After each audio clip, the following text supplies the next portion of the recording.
And we are live with another edition of the All Gas No Break Sports Show.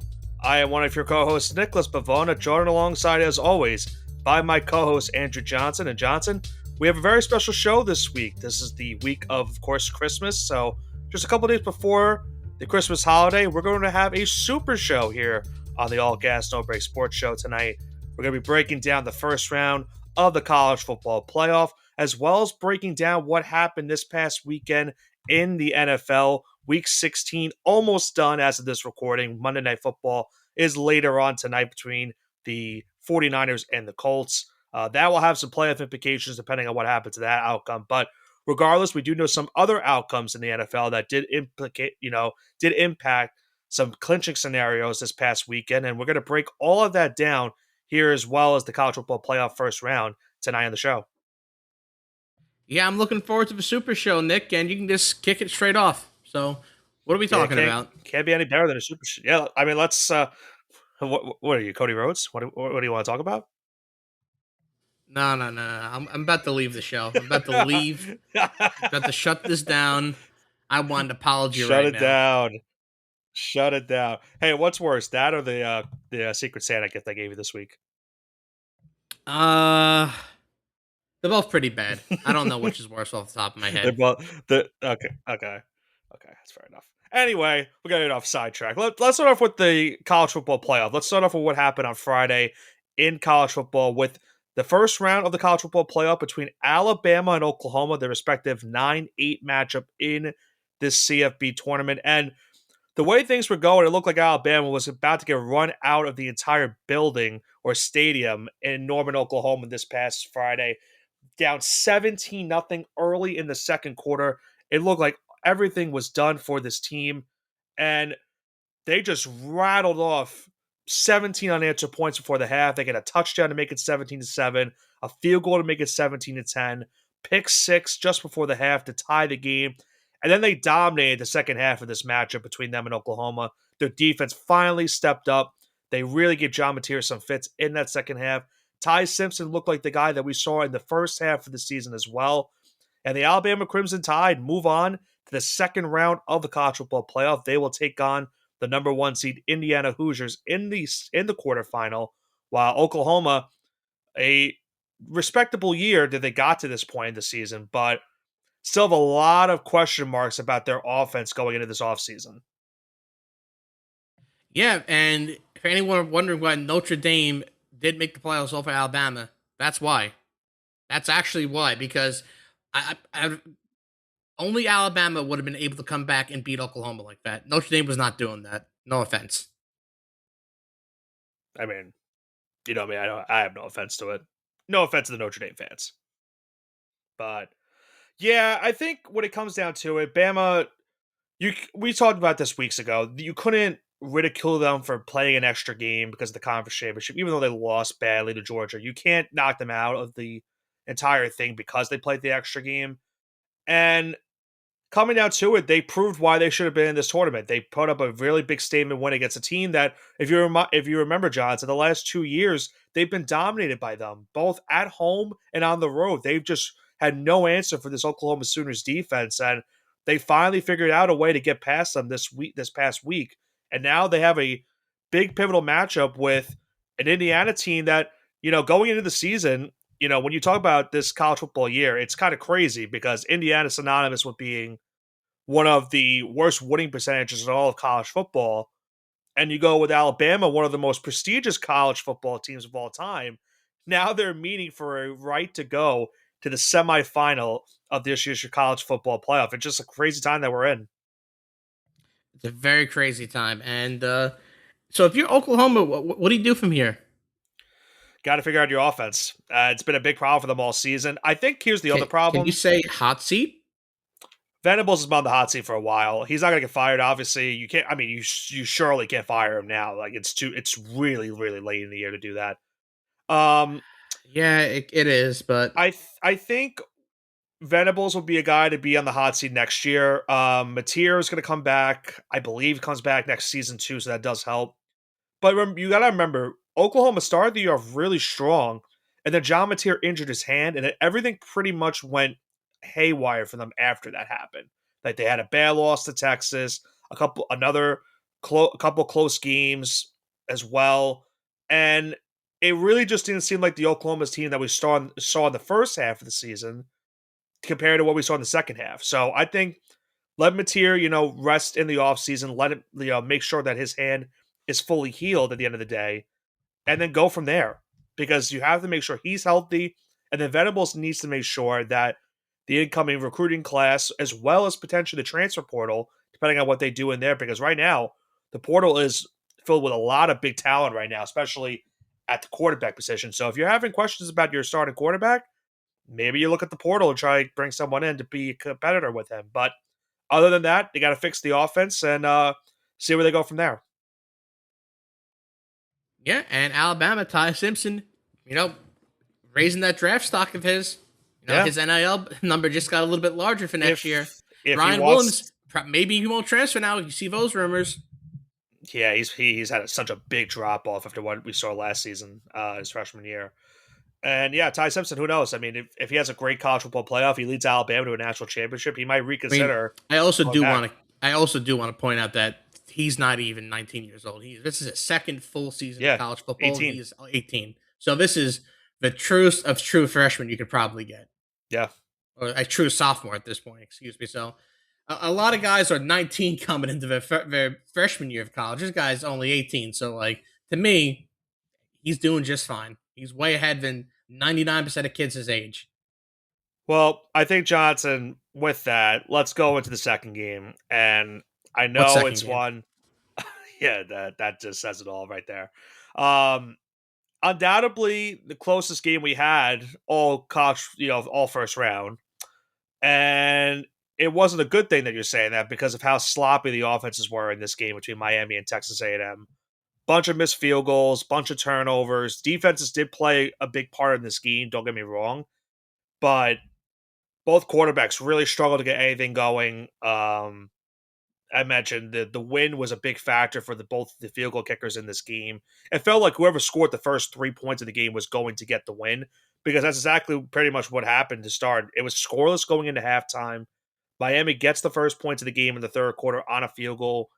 A&M ties it in the fourth quarter at 3. Great job by the Canes late in this game because the Miami strategy in the second half was just run the football and don't worry about passing it. And it worked because, you got Mark Fletcher going off for a crazy game, 172 yards in that matchup.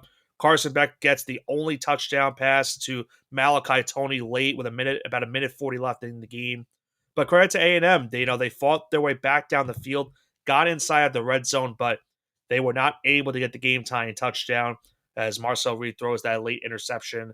It's a 10-3 win for Miami. They move on to the quarterfinal to take on Ohio State. And for the Aggies, Johnson, it's unfortunately another offseason where they're going to have to figure out some things. This spiritually feels like an 8-4 season. Yeah. Like the Texas A&M always goes 8-4. This feels like an 8-4 season. And hey, listen, Le'Veon Moss got injured halfway through the season. He was having really great. He comes back finally in this game for Miami. He couldn't do anything. They clearly rushed him back because he was not his own self. You're talking about for A&M, Moss, right? Yeah, for A&M. Yeah. Yeah, it sucks because he's a senior. This is it. This was his big hurrah, and it's unfortunate that this is how you go out, but it is what it is. Yeah, I mean, as a guy that roots for A&M, are you more looking at this in the way of Marcel Reed and how he played in this game? Or are you blaming the play calling in this game? It's the kicking. It's 100% the kicking because the kicking definitely played a factor. When you do not have a reliable kicker, it changes your game plan entirely. Yeah, and that was the problem all season. And you know what? It was Randy Bond. He was not the same kicker he was previously. Last year, he did a pretty good job. He made I think 85% of his field goals last year. This year, I think it was like 65%, something like that. You can't have a 20% drop off going from your junior year to your senior year. Yeah. I guess he's technically a super senior. And keep in mind, he made the only field goal for the Aggies. They went to Zirkle first, and he missed the initial kick early in the game. So Bond came in. He had the only field goal of the game for Texas A&M. But that's only because Bond was so bad during the regular season they had to replace him. Yeah, no, it was it is what it is. I mean, he made one, which was great, but yeah, like you said, the games against South Carolina shouldn't have been that close. Yeah, I mean, he didn't see the field during when that we was played Stanford. We didn't see honestly, him play when we played Texas. He didn't get anything either. So like, yeah. it's reliable kicking, and unfortunately, if he was in a position where he could just make those chip shot field goals, A&M doesn't have to play like that towards the end. You play to get a field goal at the end because they missed a couple, and they easily could have won this game 12-10. That's what it boils down to. Now, do you want a new quarterback if you're A&M? Do you roll with Marcel Reed I again think next you season? roll with what you have. It's not like he was bad this season. He was pretty good against the lower half of the conference. Right. It's more of getting a really great kicker in the transfer portal. That's what you need. I I mean, think. honestly, that's as crazy as that sounds. That's what you Mhm. need. I think also what it comes down to is, you know, as much as there is a lot of quarterbacks in play for the transfer portal, I think you have to roll with Reed because he knows the system well at this point in time. And I think the other problem for A&M, as I mentioned, their defense just really struggled and pretty much the second half of the season. Like outside of a monster second half against South Carolina, they really played bad in that game. 31st half points just shows it right there. But then their defense like flipped the switch in the second half of that matchup. The Texas game, they really played poorly in that game against the Longhorns. Um, and then in this game, yes, they only gave up 10 points. Keep in mind, Miami also left 3 field goals off the board as well. And if not for Mark Fletcher running for 172 yards, A&M probably could win this game just because of them stopping the run, but they couldn't stop Fletcher in this matchup. Because really, you had no run game and you had no kicking game. So like, if the entire focus is the quarterback, and that's what your defense is going to be set up to do, yeah, you're going to Yeah. stop it when there's no Reed, when there's no other options. Reed was the leading rusher with 27 yards on 15 Yeah, so you carries. had no run game. Your kicking sucked. So like, yeah, they're not going to stack the box, and they don't have to worry about you don't have to worry about them settling for 3 points because they're always going to go for it, which was unfortunately what the problem was. Right. Yeah. Yeah, it's a tough way for A&M to end the season because, like you said, it wasn't an 8-4 year, but the way it ended felt like an 8-4 season. I think that's a very good description for that. But it's Listen, still a Mike playoff Elko's done a appearance at great least. job, and I'm looking forward to see Yeah. what he does next year. Yeah, no, it's a playoff appearance at AP high. I can't remember the last time Texas A&M was uh, ranked this high. You would have to probably Probably tell me since the probably Manziel days. Yeah. maybe there was that one time I think we were ranked five. I think we finished five in 2020, the COVID year. Maybe. But Yeah, it's I would possible. have to go back and look. Yeah. Um, the next 2 games, it's tough to really get a gauge of either of them because it's you have Ole Miss and Oregon taking on 2 Group of 5 winners. You have Ole Miss taking on Tulane in a rematch from earlier in September. Pretty much what we saw in September in this matchup. Ole Miss dominates the Green Wave 41-10. They might not have Lacey though going into the quarterfinal matchup against Georgia, so that could be a big loss for the Rebels. But despite losing Lane Kiffin, they do get the win over the Green Wave. John Summerall, the coach of Tulane, now will have a full off season to get ready at Florida. He's the new head coach of the Gators, of course. So we'll see what he does there. We'll see where Tulane goes from here afterwards. And then the other side of things, the Oregon James Madison matchup. Outside of James Madison covering at the very end, Oregon dominated this game in the first half. Dante Moore is showing why he's one of the best quarterbacks in all of college football. Showing why if he were to go in the NFL draft this upcoming season, he could be a top 2 pick in the draft in terms of quarterback wise with him and Fernando Mendoza. And Oregon now gets a matchup with Texas Tech, which should be a very intriguing matchup considering how good Oregon's offense is compared to how strong Texas Tech's defense has been this season. But before we go into that, hats off to James Madison at least getting there. Bob Chesney now goes to UCLA in this offseason. He'll be the head coach of the Bruins. They now bring in Billy Napier, of course, to become their new head coach. So they're they'll look to see if they can still keep a foot in the Group of Five race for the CFP. Any notes you had on these two games, Johnson? No, I think the only notes I had is we expected these games to end like this, so there's not really much to discuss. But Yeah, at hey, least James Madison you covered. had two. Yeah, I mean they covered, and you have now the head coach of Florida. You already had a taste of the SEC, so I mean at least it didn't scare him when he got his teeth knocked in earlier in the year and it happened again. So it's gonna be interesting to see how he actually adapts to the SEC. You think every game's gonna be a blowout like this? Definitely not, but No. And same thing goes for Chesney going down to the Big Ten because he's going to have to compete with a lot of the top Big Ten yeah, schools as yeah, well. yeah. But the bottom Not of the as Big bad Ten as the SEC. No, yeah. not as bad as the SEC, but it's still, you still have to compete with the Ohio States, and who knows where the other schools will be in the next couple of years. But you at least still have to compete with Ohio State in a sense. Yeah, you Um, have Ohio State, you have Michigan, you have Indiana, Oregon. So you have some yeah, really great teams, Indiana, but of then course. you have some really poor teams. You have like Purdue, Yeah, it's and crazy. I keep honestly, forgetting about Oregon, and because it still bows, I still think it's that the of them as a Pac-12. Pac-12. Yeah, still think it was a Pac-12 team. I gotta remember that's Big Ten. And I think now, when you look at it too, um, it's just it's kind of what you said. It's what you said. This is what we expected. It was really tough for these teams to even get the job done. At the end of the day, they battled at least, but Tulane had chances in the first half. They blew it away by some bad turnovers, especially a chance to tie the game early, and they threw a red zone interception.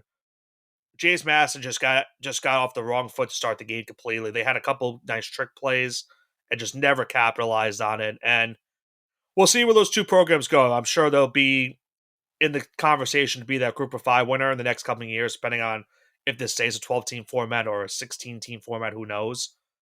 But yeah, that does it for the first round of the college football playoff. Other only notes that we missed from this past week, of course, Fernando Mendoza from Indiana winning the Heisman because the first Indiana player to win the Heisman. So congratulations to him.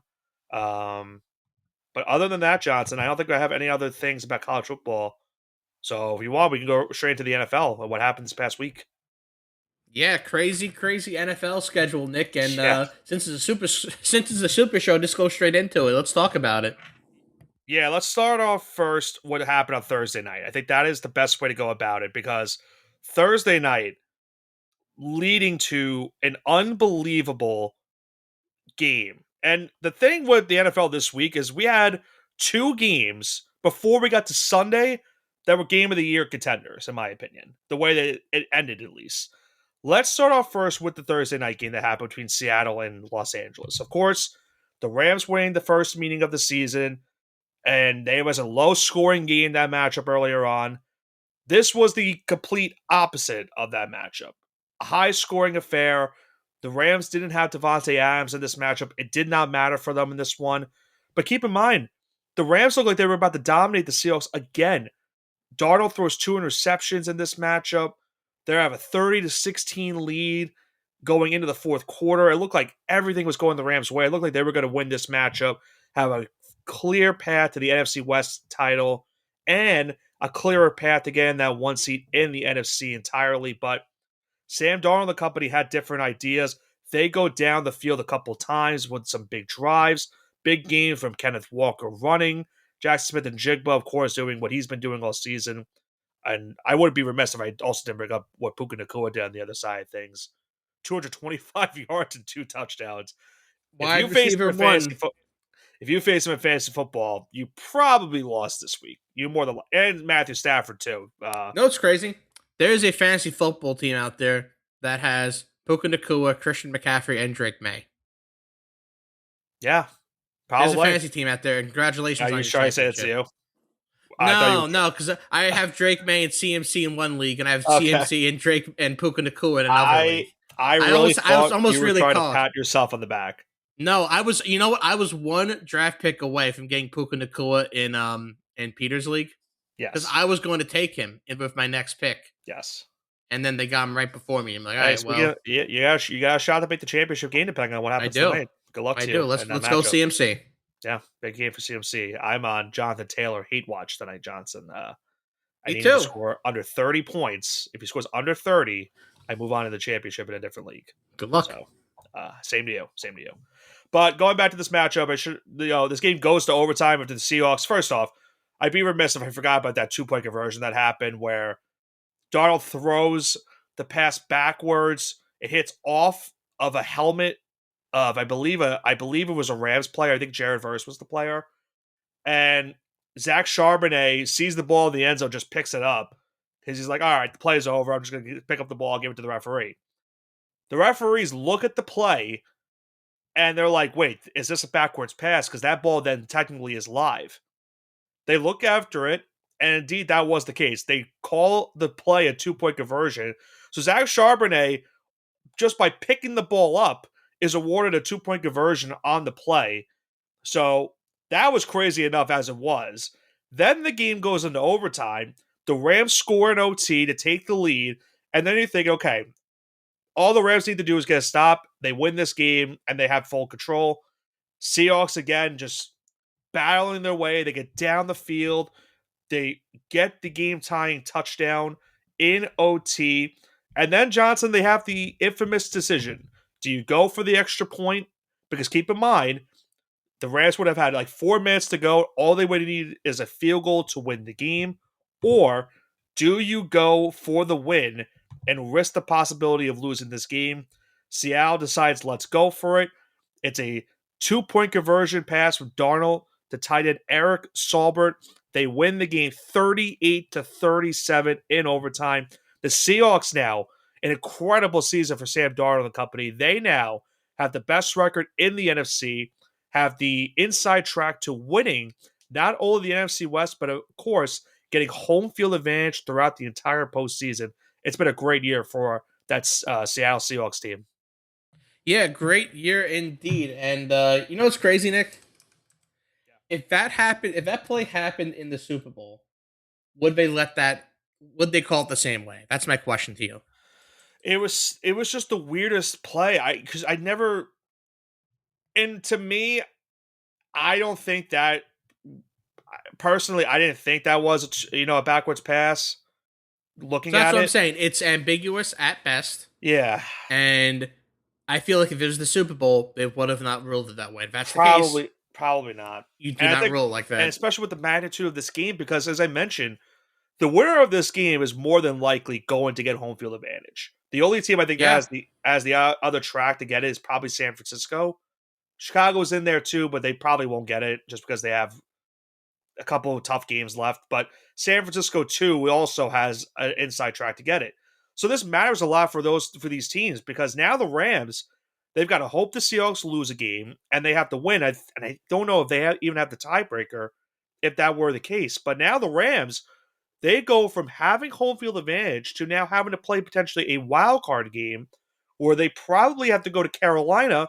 And remember, they lost to Carolina during the regular season. So it's a really unfortunate loss for Los Angeles in this game.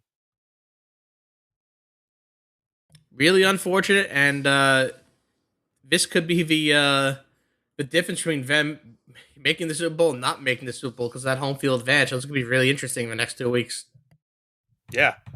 So then, Johnson, we had our first Saturday football slate, I believe, of the season. We probably have. I don't actually know. Then I think Yeah, about it, I this don't is think the we first. had a Saturday game. We have not so far. Yeah. So we had our first Saturday matchups of the year, and we started off with the Eagles and the Commanders. Commanders played good in the first half, and then Marcus Mariota got hurt, and then this game pretty much was all Eagles. The Eagles win this game convincingly, 29-18. Big games from Jalen Hurts. Saquon Barkley had a touchdown. But the Eagles make history, Johnson, because there has not been a repeat NFC East winner since the 2003-2004 Eagles. Ever since 2005, there's been a different winner of the NFC East since.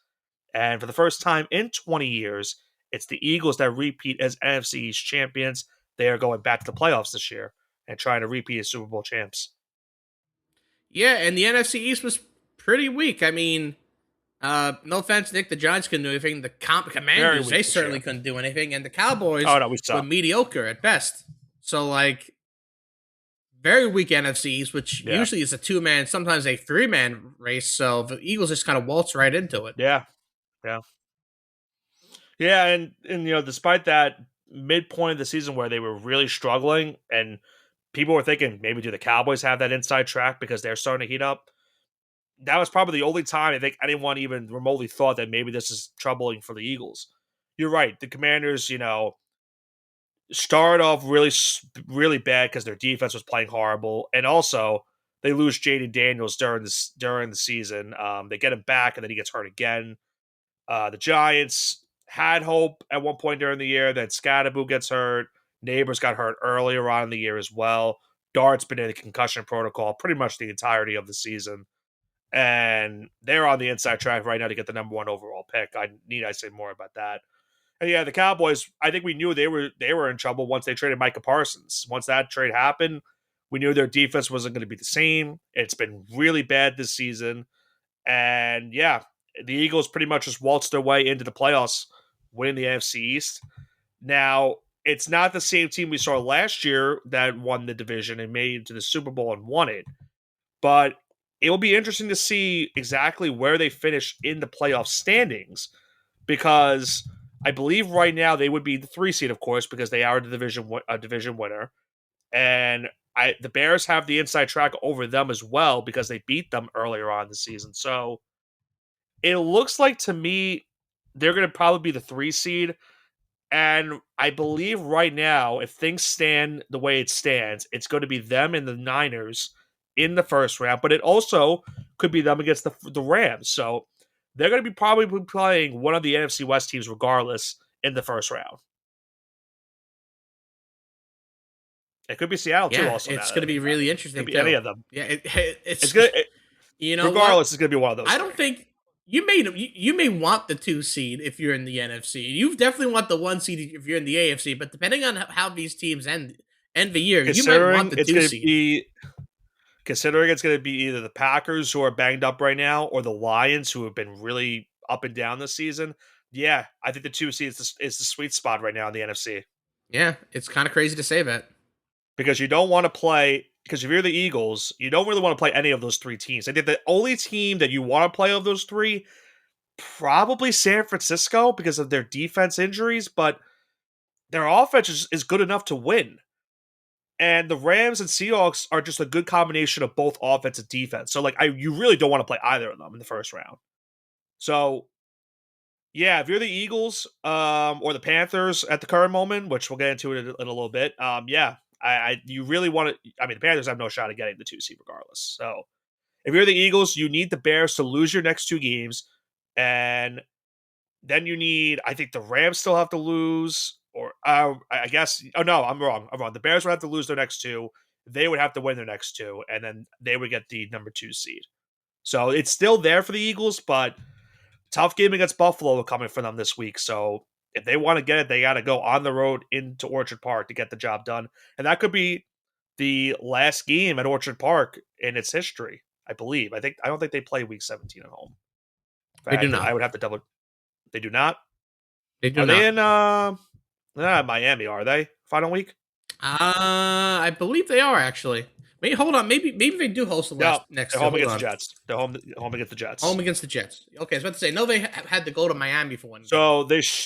So they have 2 games left in their two The games stadium. potentially left in their stadium because they still have a chance to win the AFC East. They would need New England, of course, to lose the last 2 games to We keep play going. the Jets in Miami, so like The problem is, yes, you play the Jets in Miami, so should be you're in wins. a good position right now to do that.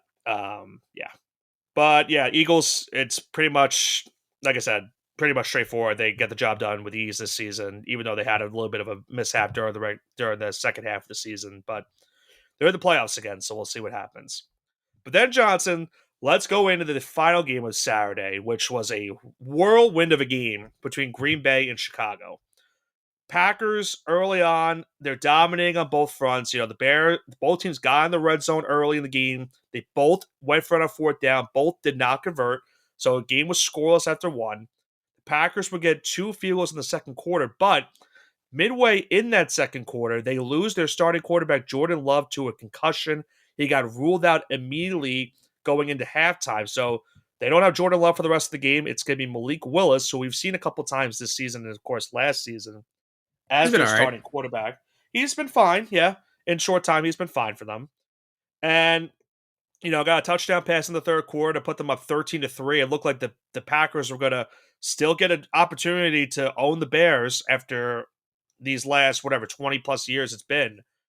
And then the Bears just been doing what they've been doing in the fourth quarter all season. They just caught some magic. They kick a field goal to put them within a touchdown, 16-9. And then previous to this onside kick, there were only, I think, 7 onside kicks or 8 onside kicks recovered all season long. The Bears recover the onside kick. They get the ball, drive down the field, and on 4th and goal, at an all-out blitz, Caleb Williams finds Ja'Day Walker in the back of the end zone for the game-tying touchdown. The game would then go into overtime. Packers get the ball first. They go all the way down the field. They have a 4th and 1 in just outside of field goal range. They go for it. They fumble the snap. They turn it over on downs. A couple plays later, the Bears get a big touchdown pass from Caleb Williams to DJ Moore, and the Bears sneak away and steal this game from Green Bay 22-16. The Bears now have the inside track to win the NFC North, especially after what happened on Sunday in Detroit. Meanwhile, the Packers now, Johnson, they still have a good chance to make the playoffs thanks to what happened in Detroit, but they have some concerns right now at quarterback because not only did Jordan Love get injured with that concussion, but Malik Willis also got injured in this game with a shoulder injury. So they might have to figure out who's going to be playing quarterback this week. And they're playing a Ravens team upcoming on Sunday that's going to be very desperate to get on Saturday, that's going to be very desperate to get a win. Maybe Philip Rivers. They should have waited and signed Philip Rivers. If only it Maybe. was a week sooner, right? Yeah, maybe. It is what it Yeah. is, and it's gonna be interesting though. I don't know what they're gonna do. So yeah, I don't know what they do. It's gonna be crazy because the Ravens might not have Lamar Jackson for that game either. So it might be a matchup of Tyler Snoop Huntley Huntley. versus either Malik Willis, because I don't think Jordan Love's gonna play. That was a No, really bad hit he took in that game. So it'd either be Malik Willis or I don't know. I really do not know who they would play at this point. It'd probably be someone off a practice squad or insert name here, I guess. I don't know. I don't know. It's a good But question. props to the Bears. I don't know how they're doing it, Johnson. They just find ways to win at this point. It's been a magical season for the Chicago. Ben Johnson's just been Yeah, the big answer for this we team were this about to season. write these. Yeah, we were about to write them off for death because like they had a hell of a schedule, The and here schedule they was are. really tough. They're all Yeah. they've persevered. They've not only persevered, they've thrived. But you know what sucks though, Nick? Yeah. Caleb Williams needs like 600 or like 700 yards to He's not going to get it. be a 4,000-yard passing season You know first ever in what? Bears history. It's possible, but he's not not going to going do to it. get it. It's not out of the realm of possibility. He would need like he needs a 400-yard game in the next 2 games just to even have that opportunity. He does, and he's not. You know what's crazy too? He can't do it with a 17-game schedule. That's the craziest thing too. Yeah. But keep in mind, I mean, the thing also with the Bears in this game, keep in mind, they didn't have Romeo Odunze in this matchup. They didn't have Luther Burden. So they were down to their like 4th, 5th, 6th receivers. In this DJ game with Moore definitely Moore. did benefit, Phil. Yeah, DJ Moore has been benefiting with these injuries as of late. He's really looking like the guy we saw pretty much last season, which was a guy that we were expecting to be popping off in fantasy this year. If you've been holding on to him this entire time, Oh, I have, but I'm not playing him. Hey, listen, is that the league that you're almost in the championship in? Oh, it is. He had 22 points on my bench. Yeah. Listen, if you make it, you might want to start him again next week. I'll think about it. He's been well worth. He either gets you 22 points or 2 points, so it's a little tough. Well, if they don't have a Dunze again, he probably will be up there again in points because he's been the guy to go to. But he has been dealing with some injuries, so that's definitely also true with that note. If you're Green Bay, though, because now the Bears with the win and riled off what happened in Detroit, they're in the playoffs, so the Bears can't be eliminated. If you're the Packers, are you a bit worried, or is it just that you just need to win one game, or you need just one Lions loss and you're fine? Packers shouldn't worry right now. They should worry if they lose this week. If they lose and Detroit wins, then you panic. But right now, they're okay. Yeah, because then in week 7, so let's say if that does happen, then in week 18 it would be the Packers at Minnesota, and the Bears would take on the Lions in Chicago. So, That's the game. That's when you worry. and then it comes down to, are the Bears playing for anything? Like, could the Bears be playing for something that week? Well, you're playing. You're Um, playing for pride. You're playing to deny a divisional rival well, a chance that, at the yes, playoffs. That's what but you're they playing for. also, depending on what happens with the NFC West teams, they could be playing for the 1 seed maybe. If they don't want to get, I guess, we talked about that scenario with the Rams and the Niners being the 5-6. If you don't want to play the Rams, you want to be the 2 seed, so you got to get that opportunity too. Otherwise, then you're playing. At least you're going to be playing the Packers if you're the 2 seed, which is not easy win per se, but it might be an easier matchup for you than compared to playing Los Angeles or playing the Niners or the Seahawks in the first round. So that might be something that the Bears might be playing for in Week 18 if it gets to that point.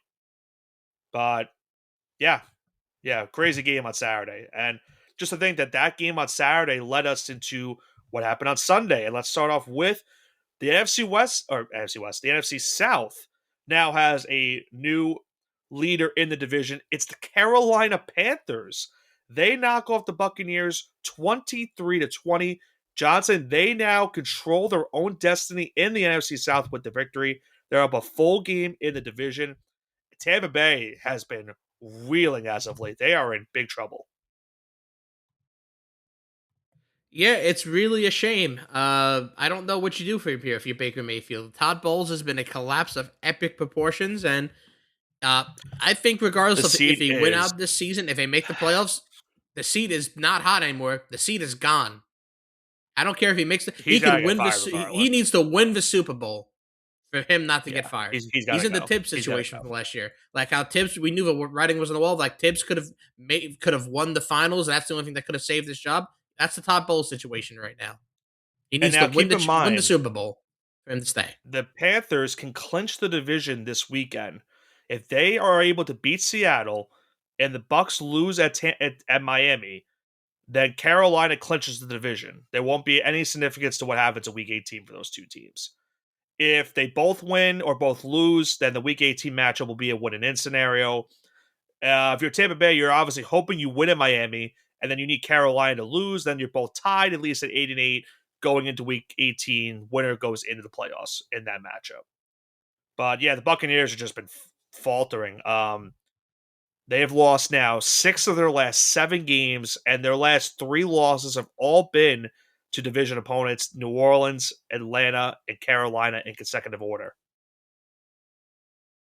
Just Yeah, been It's crazy it's to think what's it's a happened. it's a disaster class. You have master classes and you have disaster classes. This has been a disaster class of the highest proportions. But you know what's not a disaster class? The Jaguars. The Jaguars are one of the Yeah, how hottest about teams in Jacksonville? football. And you know what? Trevor Lawrence is making me eat my words because he just Yeah, performed he's against a really high good. level defense and he really, really balled out. Almost 300 passing yards with 3 touchdowns. The week before, I know he played the Jets Now, the week before, but he had 5 touchdowns against the Jets. He's yes. really picked it up. He has 10 touchdowns in the last 3 weeks. So for a guy, we were talking about in the beginning of the month, in right before Thanksgiving, he had like 16 passing touchdowns and 11 interceptions, and his passer rating was in the 70s. Now all of a sudden, he's a starting caliber. Not only is he a starting caliber quarterback, but over the last month, he's one of the best quarterbacks in football. He's really flipped that switch. Yeah. Yeah. He's looking like what we expected to be out of him when he came out of college. This is The guy Clemson, that Trevor Lawrence. This is this is exactly. this is what we Exactly. expected. And I have a funny stat for you that I saw earlier today. Can you name the only receivers in football that have had 100 yards and a touchdown against the Broncos this season? Uh, Can you name any? Malik Neighbors. Nope, because he was injured. He was injured. I thought maybe he played that game. No, he was already out. So 100 receiving yards and a touchdown. So not one of the other. All right, let me think of who the Broncos have. They haven't played much. So like they like kind of like the Patriots. They really The haven't played reason a great why I schedule. say this is because it did happen in this game. There was a receiver that had 100 yards and a touchdown. Did CeeDee Lamb do it? Nope. Um, Nico Neither did Collins. George. Neither did George Pickens. Neither did Nico Collins. Any receiver you name right now, Johnson, they did not do it. The only guy that's done it is Parker Washington. That's a crazy stat. 6 catches, 145 yards and a touchdown. He's the only receiver to do that against the Broncos this season. I would have never guessed that. Has anyone gotten close? Nope. They probably have gotten close, but not. I would have to look at the stat itself, but that was something that I saw earlier on today. That it literally said, Well, Wan'Dale Robinson almost did it. 6 receptions, 95 yards, no touchdowns. Well, he almost yeah, did it. yeah. Bellinger, 88 yards and a touchdown. So you've gotten close. We've got, Okay, yeah. I knew it was there. I knew it was there for the Giants game. I knew it had to be close. Yeah, there's been a couple of opportunities. There probably was some in the Cowboys game too. But yeah, he's the only receiver to have 100+ yards and a touchdown against this Denver secondary. And you spoke about it earlier. Lawrence is playing out of his mind as of late, whether that be obviously against the Jets last week, but he did this against arguably one of the best, if not the best defense in the entire NFL. Putting up 34 points on the road in Denver is no joke. Jacksonville now, believe it or not, they have an inside track to potentially get the number one seed in the AFC. That still has an opportunity for them. And depending on if the Colts lose tonight against the Niners, Jacksonville will have clinched a playoff spot in the AFC. Still have to hope for Texans to lose at some point because they only have right now a 1-game lead in the AFC South. But yeah, Jacksonville. It's been another year. It's been kind of what's been synonymous about the season, Johnson. A team that was in the top 5 or the top 10 of the NFL draft last year gets a new head coach, and now is been impressive this season. It's happening in Chicago. It's happening in Jacksonville. It's happening in New England. It's been happening a lot of places right now. And Jacksonville has to be commended because they ended a Broncos win streak that they haven't lost since that Colts debacle, I think in week 2 or week 3? Yes. Yeah, it was really impressive what they did this past Sunday. Liam Cohen's doing a great job. Yeah. It's gonna be real. I was gonna say, I didn't mean to cut you off. It's gonna be really tough for the NFL voters to pick who's gonna be the coach of the year because all those guys deserve the award. I don't know how you vote on it, It's gonna be but very yeah, tough. go ahead with your segue. Go ahead. Yeah, my segue was, you know what else is tough? Those Steelers. They toughed it out and they squeak out a win against the Lions, ending with controversy. DK Metcalf punching a fan, getting suspended for I'm sorry, they called an altercation. Yeah, excuse me. Called an altercation. He's with suspended a fan. now the next 2 games. And they didn't clinch yet. They did clinch a winning season, the Mike Tomlin special. So if Mike Tomlin special, if DK Metcalf, they can finish with 9-8. It's almost like it's his calling card at this point. And here's the good thing for Pittsburgh now. All they have to do is beat the Browns on Sunday, and they are in. They don't have to worry about the Ravens game at all on Saturday. All they have to do, or actually, no, I'm wrong about that. If the Ravens lose to Green Bay, then the Steelers would already have clinched. If the Ravens do win, but the Pittsburgh Steelers win, then Pittsburgh clinches. Baltimore needs to win, and they need the Pittsburgh Steelers to lose to force Week 18 to be a win-and-in scenario. But yeah, you mentioned it. There was a lot of controversy at the end of this game between these two teams. The Steelers, Boswell comes up for like a 40-something yard field goal, rarely misses those field goals, and he doinks it to give the Lions an opportunity to go down the field and win the game. They had multiple conversions that were stopped, but then called for a penalty, pass interference, holding. All that stuff leads the Lions to get down the field, to get inside the goal line. The Lions get the touchdown to Amon-Ra St. Brown, but it gets called back due to an offensive pass interference on a pick play by Isaac Tesla. So they have to bring the ball back. The Lions then, with I think 3 seconds left in the game, they throw a pass to Amon-Ra St. Brown. He gets tackled just short of the goal line. He flips it to Jared Goff. Goff gets into the end zone. They count the play as a touchdown, but before that all happens, offensive pass interference was once again called, this time on Amon-Ra St. Brown for a push-off. So the touchdown is negated. The Lions don't get the win. The Steelers get the victory, 29-24. And as I mentioned earlier on, because of that result, the Bears clinched a playoff spot. The 49ers clinched a playoff spot. So regardless of what happens tonight in the game between them and the Colts, those two teams are in the NFC playoffs. They now will play for positioning in the playoffs. And now, as we talked about, the Lions' playoff odds are currently very low. It's now at 7% going into week number 17. 7%? Is it 6 to 7% or just 7?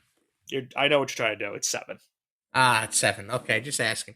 Hey, listen, Lions still have a chance, and Dan Campbell, that seat is getting awfully warm. Some He's would not say getting it's fired. hot. It's not getting fired.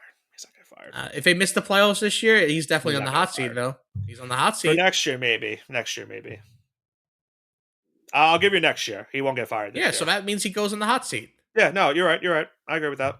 Okay. But I think what's crazy about this season, and I know you'll agree with me with this. I know obviously the one team I'm going to bring up, you'll laugh at it, but going into the year, Chiefs were probably a Super Bowl contender. Baltimore probably a Super Bowl contender. The Lions a probable Super Bowl contender. Chiefs are already eliminated. The Ravens are on the brink of elimination. The Lions are on the brink of elimination. The Packers, I mean, they're in the playoffs right now, but they still could miss the playoffs. That was a team that was considered a Super Bowl contender going into the season as well. It's been crazy to think that these teams that we expected to be so good are now either barely in the playoffs, or they're already out, or they're on the brink of being out. Bit of It's crazy to think about that. Yeah. It's just insane. And Detroit, as I mentioned, now they can't. They have no track. They had to win this game to at least not only have a shot at the wild card, but they still would have had a chance to win the NFC North. Because they lost this game, they cannot win the division. They can only pass Green Bay. And remember, they lost both of their games to the Packers. So they need Green Bay to lose out. As I mentioned, they're playing Baltimore and Minnesota to end the year. And Detroit, they are also playing Minnesota this upcoming Thursday on Christmas. And then they end the year at Chicago. So it's not looking good for the Lions. As you mentioned, Dan Campbell definitely deserves some fault. Their injuries have really hurt them this season, but a lot of it's just been a very questionable year for this Lions team that everyone expected to finally, make some traction. Last year they had the best record in the NFC, and they're now going from that to now missing the playoffs potentially at the end of the year. It is a very sad situation, especially because guys like Amon-Ra St. Brown, they've he's really stepped back a little bit the last couple Yeah, games St. Brown, too. Like I see Gibbs David is Montgomery, really like stepped a back. lot of gobs. Yeah, like a lot of guys taking a step back, which Montgomery has been irrelevant all season. Like last year, I think this is a big factor because remember, Ben Johnson found a way to get both those guys involved. It seems as if ever since they made the coordinator change, and I mentioned that during our preseason preview, where I figured the Lions would make the playoffs, but I didn't like them as the division winner because the coordinator changes are going to be very big than we expected. And their defense has now looked good. Their offense has been very, they've had their big games, but they've also had games like this, games against the Eagles, where they just look like a shell of themselves. And now they have to try to win out and hope for some help along the way just to even get to the playoffs. So we'll see. But you talk about hot seats with Dan Campbell. I know someone that should be on the hot seat. tell me. That's John Harbaugh. He's got to Oh, go. he's definitely on the hot go. seat. It's He sad blew because another he's a great head coach, double-digit but lead. it's not working out. Another one, Johnson. He didn't have a quarterback. He Still had it. Okay. So how about this? Let's say Derrick Henry scored a touchdown with 12 minutes to go in the game, right, to put them up double digits. Right? Uh-huh. Why did Derrick Henry not touch the field the rest of the game? He's old. That's the reason. You need to rest him for the playoffs that he's not going to make now. 128 yards and 2 rushing touchdowns, and they rest him because the old man's got to go to the woodshed. He's old Yeller's done. That's it. Maybe he is facing with the fantasy playoffs. Yeah, maybe he's you know facing what? with the fantasy playoffs, Nick. Maybe. Yeah, obviously for your sake, I mean, New England looked a little bit on and off in this game. I don't know what they were doing on that. They looked great. Drake May gets his first 300-yard passing game of his career, and Now, that finally people can can, shut up about hearing that. Oh, he does that 300 passing yards. He was going to throw for over 4,000 yards in can 16 games anyway. I want people to just be can quiet you about that. can you explain to me what the fourth down play was on that fake punt? I'm not sure, and I don't want to go into it. Okay, because I could not believe what I was watching on that play. But yeah, Baltimore goes up double digits in the fourth quarter. It looked like they, despite the fact that Lamar Jackson got injured before the first half ended, it looked like they were maybe going to be able to sneak away with the win because they were running the ball really well with Derrick Henry. Zay Flowers had a rushing touchdown. Zay Flowers had a really good night outside of what happened at the end of the game. But then, as you mentioned it, Drake May made some big plays in the fourth quarter through a beautiful pass to Kyle Williams down the sideline to get a touchdown to put them within three. They get the ball back. They go down the field. Ramondre Stevenson, who had to replace Travion Henderson in this game because of him getting a concussion. Stevenson gets the go-ahead touchdown with about a minute and change left. Baltimore gets a chance to try to go for the win, but it's a fumble for Zay Flowers. They don't get the ball back. New England gets the win 28-24. They are now into the postseason, and with the Denver loss, they're now tied for the best record in the AFC standings. They still have a one-game lead in the AFC East over Buffalo. And as I mentioned earlier on, Baltimore now, they have to beat Green Bay on Saturday, and they might not have Lamar Jackson in that game. But they have to win to at least stay alive in the AFC North standings. Otherwise, if they lose, then the Steelers are in as the division champions. And even if they win on Saturday, they still would need the Steelers to lose to the Browns on Sunday to just even make it to a Week 18 win and end. Yeah, it's crazy that you mentioned that. Um, I can't believe that the I don't want to say the Patriots control 18. their own destiny, but uh, Yeah. if I have a really good feeling because the Broncos have a tough game, the No, you Patriots should. have too easy one. Even though I think we don't Yeah. control our own destiny on paper, we really do. We really Well, do. Broncos are still playing for their division too because the Chargers have Yeah, they have a a good shot chance too. to make it too. It's gonna be kind of crazy towards the end here, and I I like think it. Denver is obviously playing a banged up Chiefs team on Thursday, so you would think Yeah, they that's get the that's win in that's that the game I'm matchup. not talking about. Like their final game of the year, They though. play the Chargers, which could be not only for the division. The Chargers, depending on what happens for them, they could also be playing for the 1 seed too. But again, they would also need New England to probably lose a game to have that opportunity.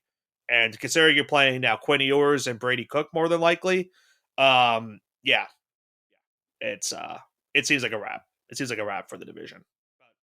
I won't jinx you, at least. I won't jinx you in that aspect. But I mentioned 18 before. That's how many double-digit leads John Harbaugh has blown as a head coach. Hey, it happens. It happens too often with him, and I think it's happened twice or three times this season. I went on this rant earlier in the year. I know that because that was the Did Lions game. I went on you the did? rant on. He just does it too many times.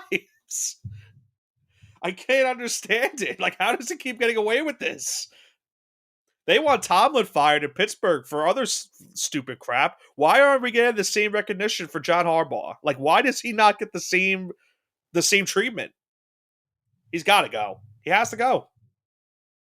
You can't miss the playoffs. I don't care if you had Lamar Jackson out for the whole year.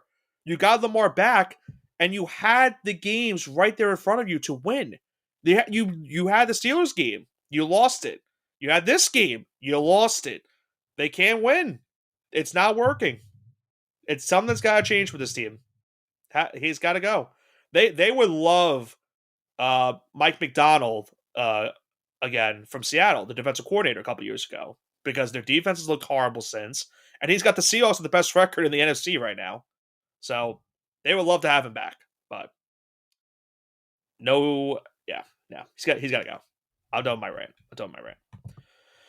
Anyway, Johnson, as I mentioned earlier on in our broadcast in our show, again caught up with my other job.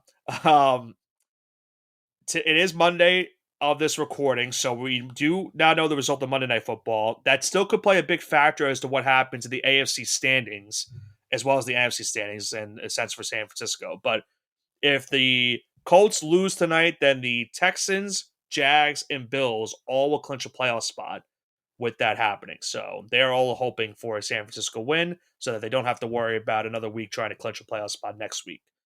For San Francisco, they're playing for the division still, but they're also playing for seeding purposes as well. If they're going to be a wild card, so they're going for the win tonight. But now, Johnson, with that all being said, after all that, let's go into a star-studded mushing hour. We have the second round, or the quarterfinals, if you want to call it, of the college football playoff to break down. We have another week in the NFL to break down. We're going into week number 17 now of the NFL season, so we are winding down on this regular season. And I think we'll start off with the quarterfinal of the college, the quarterfinal of the college football playoff. Let's kick it off with our first matchup that's happening on New Year's Eve. It is the Cotton Bowl in Dallas, Texas. Number 10 Miami, number 2 Ohio State. Ohio State a 9.5 point favorite, 42.5 the over under. Give me Miami to cover plus 9.5 here.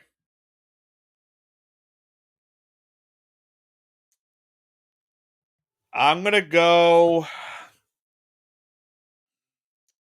I'm gonna pick Ohio State plus nine minus the 9.5.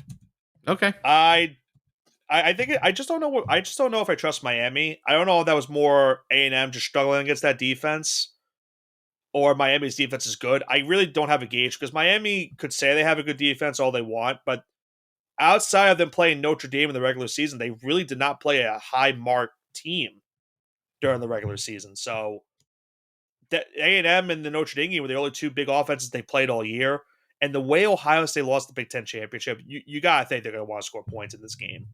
So I'll take the Buckeyes minus 9.5 in that matchup in the Cotton Bowl. What's our next quarterfinal matchup? We got number 5 Oregon going against number 4 Texas Tech in the Orange Bowl. Oregon is a 1.5 point favorite. 52.5 is the slated over under. This is an easy Oregon cover minus 1.5. I've said it all year. I don't like Texas Tech. I don't think they're good. Yeah. I don't trust the Big 12. Give me Oregon minus 1.5. Yeah, I hate this matchup for Texas Tech because I really do think they are a good team, but they are facing by far the best quarterback they faced all season long in Dante Moore. And I just think this Oregon offense is firing on all cylinders. It's going to be a good matchup considering how Texas Tech's defense is. It comes down to what I was just saying before against Miami, where Texas Tech really hasn't played a big team like that offensively all season. This is going to be their first biggest test. Is that defense true, or it's just because of the competition they played? I don't know. We'll see. I'll take the Ducks in this game because I just think their offense is just going to be a little bit more of a big factor in this matchup. And it also comes down to I trust the quarterback play of Dante Moore in this matchup. So give me the Ducks as well, minus 1.5 in the Orange Bowl. Our next matchup, we go into the Rose Bowl in Pasadena, California. It's number 9 Alabama, number 1 Indiana.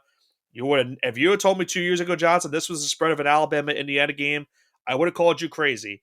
Indiana is a 6.5 point favorite, 48.5 is the over-under. I've said it before. That A used to drive fear into the hearts of people, but guess what? It's coming back for one final time. I'm taking Alabama to cover here. Bama plus 6.5. I am also taking Bama plus 6.5 in this game. I do think Indiana wins the game, though. I think this will be a very low-scoring game. I think the defenses will play a big factor, but I trust Bama to keep it close enough. I think they got a really big second half, and we saw the team that we saw at the beginning of the season. I think that team is going to rile that off and go into this quarterfinal matchup and keep this game close with the Hoosiers in Pasadena. And then, Johnson, what's our final quarterfinal matchup? Number 6 Ole Miss versus number 3 Georgia in the Sugar Bowl. Georgia's a 6.5 point favorite. 55.5 is the slated over under. This is an easy one. Give me Georgia minus 6.5.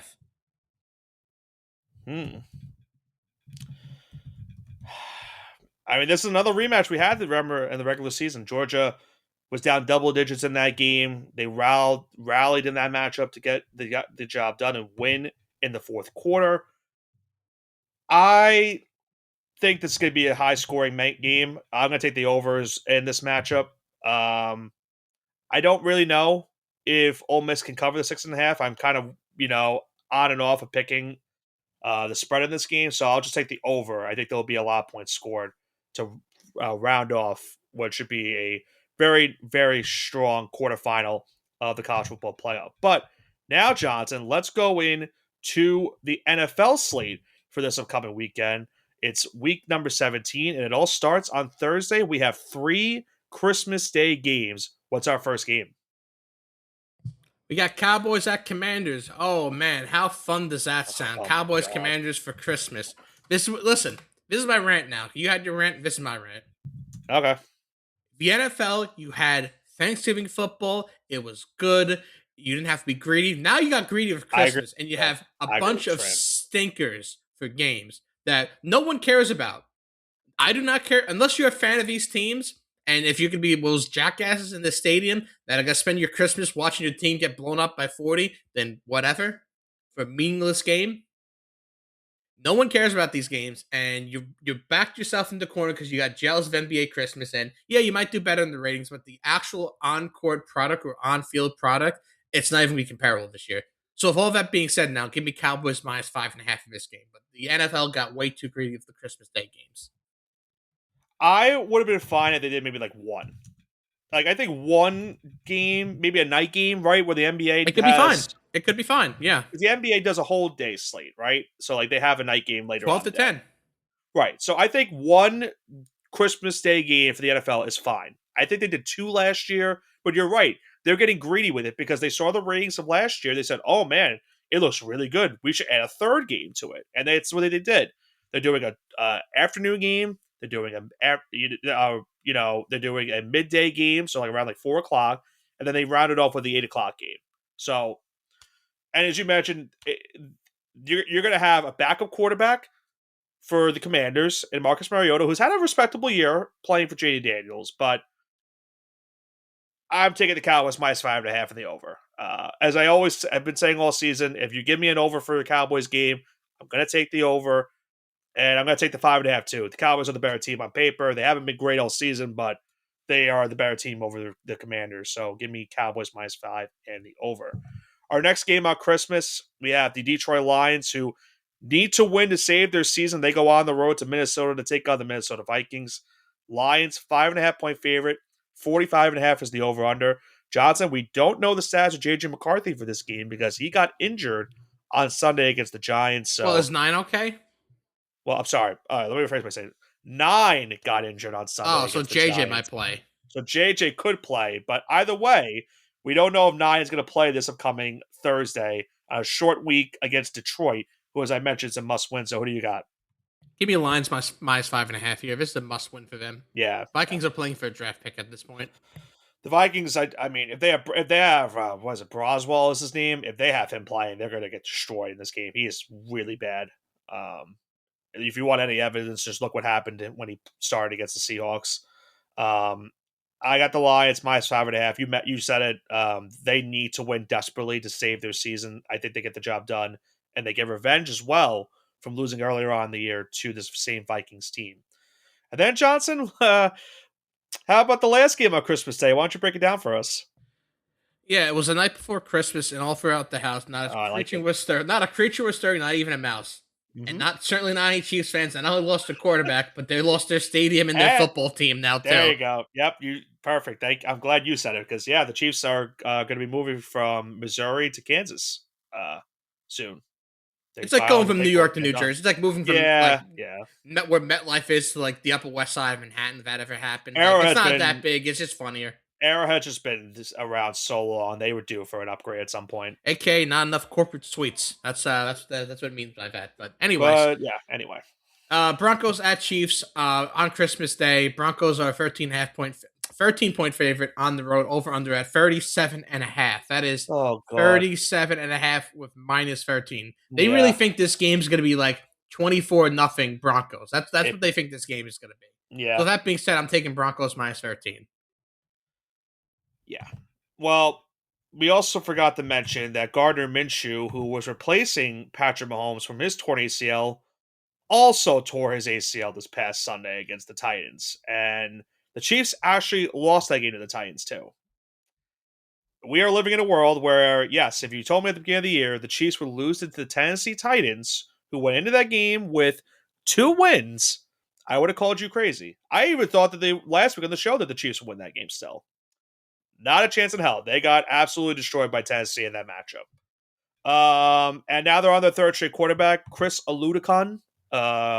from South Dakota State. Shout out the Jackrabbits. Am I right about that? Yeah, that's right. Jackrabbits. Okay, just making sure. Yeah, that is right. Now, I had a funny question for you. You have a one of one of a former SMU quarterback, correct? I believe so. Yeah, You have a you Shane thinking of? Buechele card? I do. One of one. Well, he is the backup quarterback for the Kansas City Chiefs going into this game because he just got signed to Let's the go, practice Shane. squad. Ball out. So if Shane Buechele plays, and he does decent, are you going to be okay with that because he's doing it for the Chiefs? Yeah, sure. I mean, they're already eliminated from the playoffs, so what do I care at this point? Yeah, yeah, it doesn't. Yeah, yeah. You know what? You're right. So you would be rooting for a Chief player if Buechele came in I at hope some he point. goes for 500 yards and 6 touchdowns this week against the Broncos defense.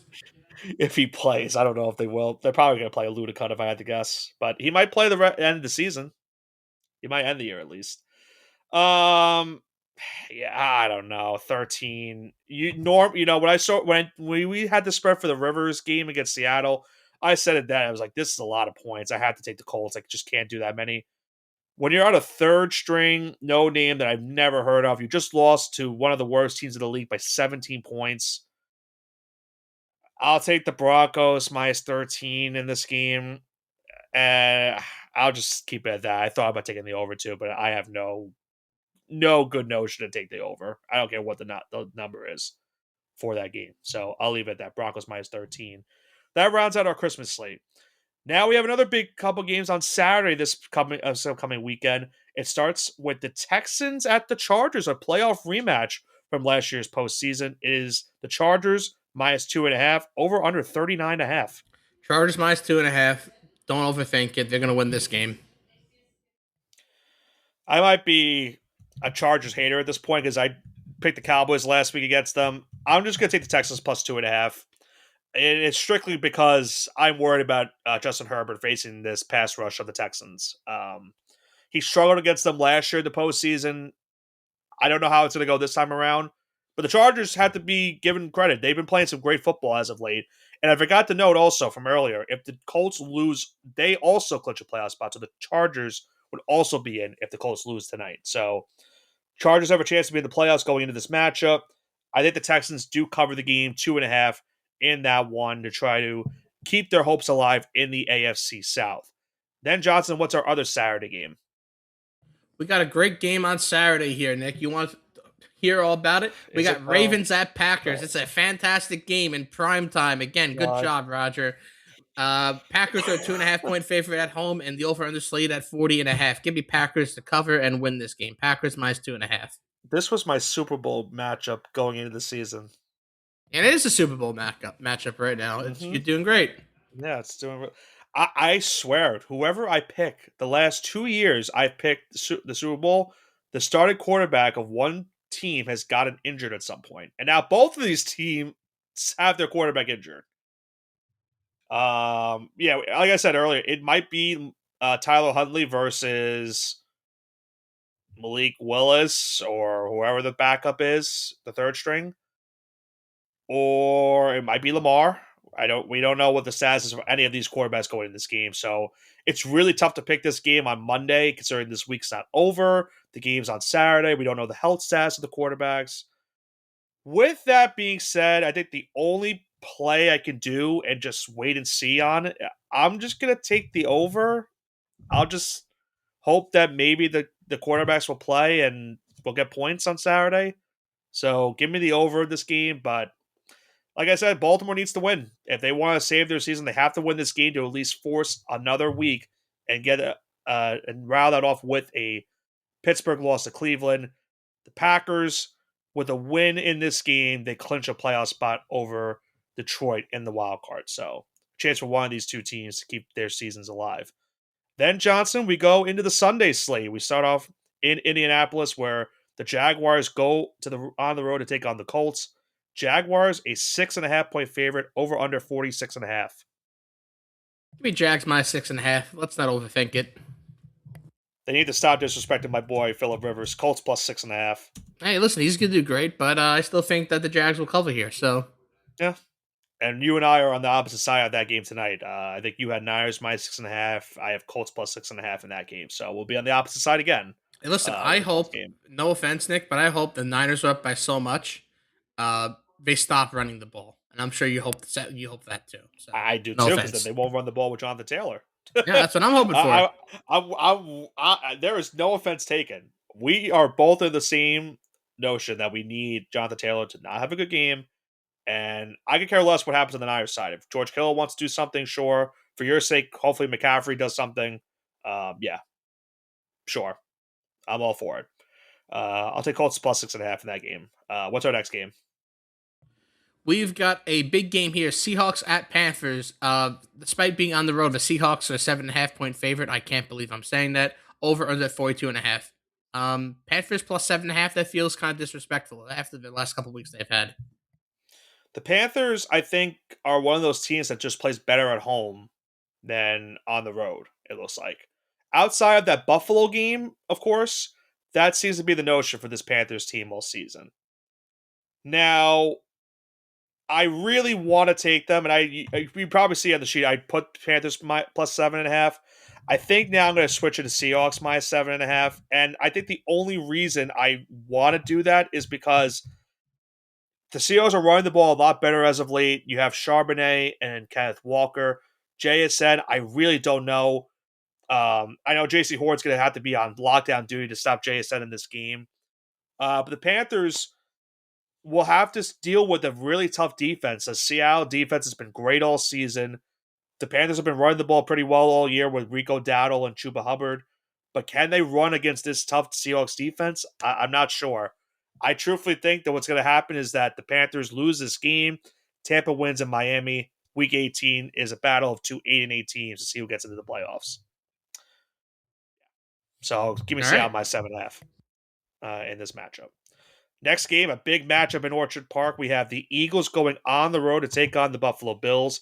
Bills 2.5 point favorite, over under 45.5. Eagles plus 2.5, and by God, I need it. Yeah, that's a personal pick for you with that one. That's very personal, that Yeah, pick. very personal pick with you on that one.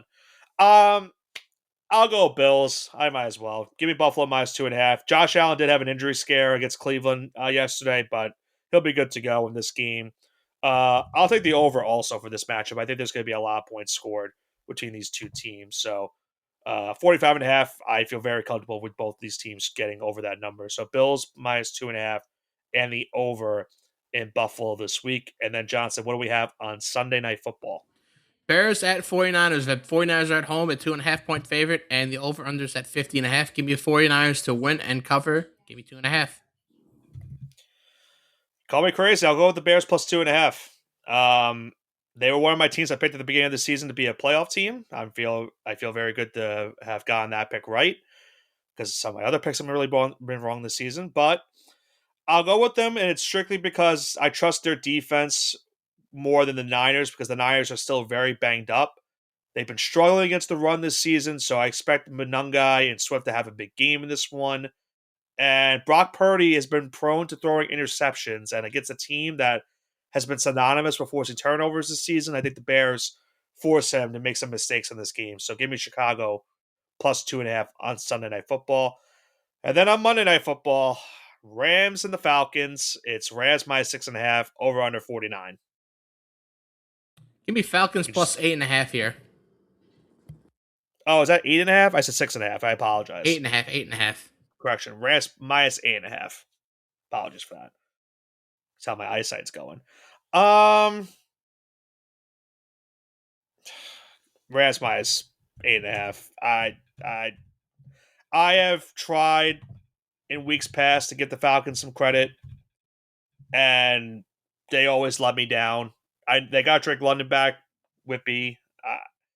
The Rams, keep in mind, this is big for them because they're playing they have the Falcons' first round draft pick, so they would love to win this game and improve the Falcons' odds in the draft this upcoming April. And they, of course, obviously also want to get the number one seed in the NFC West title. So they need this game a lot. I'll go with Rams minus 8.5 to round out week number 17. So very busy show for us here tonight, Johnson. Any final thoughts? Uh, I'm excited to see how the Patriots end the season. Ironically, I said that they'd be an 11-win football team. They've already smashed my expectations, the highest expectations I've had. So Yeah. I'm excited. Let's keep going. And I think I speak for the both of us where we wish everyone a very Merry Christmas and a very Happy New Year as well. The next time I think we'll be live for a show. We might be back before the New Year now that I'm thinking about it. I have to. I think we'll have to Definitely not plan it before out. Christmas. That's why we're doing it Yeah, earlier in the yeah. week this time. Yeah, if we do one before the new year, I will try to get a recap of week 17 in the NFL for college football. That will have to wait after the new year because of those games being on New Year's Eve and New Year's Day. So once those would conclude, we'll in 2026 we'll be back with another college football episode for the NFL. We should have one potentially before the new year ends. So for our college football fans, a very Merry Christmas and Happy New Year. For our NFL fans, a very Merry Christmas, and we'll more than likely see you before the new year hits. So, a very Merry Christmas and Happy Holidays and New Year from all of us here on the All Gas No Break Sports Show. But that's going to do it for this week's edition of the All Gas No Break Sports Show. Our Super Show has concluded as we break down the first round of the college football playoff, week 16 of the NFL season, and now we head into a big stacked week this week where we have week 17 of the NFL season. We have the quarterfinal of the college football playoff on the horizon as well. And we'll break down all of that action in the next couple of weeks. Next week, we'll be breaking down week 17 of the NFL season. And in just about a week and change, we'll be breaking down the quarterfinal of the college football playoff. For Nicholas Pavone and Andrew Johnson, this has been the All Gas No Break Sports Show. Have a great rest of your week and a very Merry Christmas and Happy New Year to all of you.